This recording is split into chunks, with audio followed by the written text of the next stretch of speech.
Hi, welcome back to Real Talk with Sarasota's luxury waterfront specialist, Roger Pettingell. Hey, Roger. Mary Kay, welcome to this fun listing on Lido Key. This is really a fabulous house, right? Right, clearly an artist lives here. I mean, I don't know how much you can see, but it's got a lot of really charming things and right across the street from the beach. Right, absolutely. You know, Sarasota's blessed to have so many beaches, and we've never really talked about Lido that much before. I know, we got as far as St. Armands. And then we kind of stopped. And then we stopped there because people think St. Armands, you know, let's go to Gilwins or let's go to shopping. But there is a lot more to Lido Key than just St. Armands. And living on Lido is really an extension of that St. Armands lifestyle, right? Right. I think you find a lot of international buyers here. They love that walkability, you know, whether it be to a coffee shop or restaurants, you know, just walk to the beach, walk to shopping, walk to dining. Yeah, nice mixed use of tourism units as well as residential communities, sort of in and out off of Ben Franklin Drive.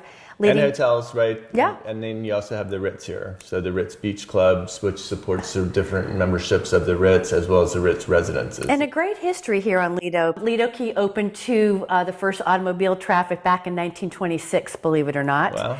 And shortly thereafter, one of the old famous Sarasota landmarks, the Lido Casino, was built back in the 1940s. That's kind of where the beach pavilion is now, right? It is, but it was not only beaches and swimming pools, but they had a ballroom and seahorses that kind of guarded it. But they actually had horses on the beach. There was a stable on Lido Beach up until not that long ago, like 15 years ago, where you could ride horses on the beach. Yeah, but neat history. Ralph Twitchell actually designed the casino. Okay. He was one of the fathers of Sarasota School of Architecture. So really neat history. And this listing actually doesn't sit very far from that site. All right, where there's actually a swimming pool still today, where if you want to, after going to the beach, you can go to the pool. And one of my favorite things about Lido is the kayak trails through the mangroves. Absolutely. So you can take your car and drive to the end of Lido where there's a park. South Lido Park. And it's a really great family park with playgrounds and grills and stuff, but you can unload your kayaks there and go through the mangrove trails and see manatees and dolphins. It's really one of our favorite things to do. It really is.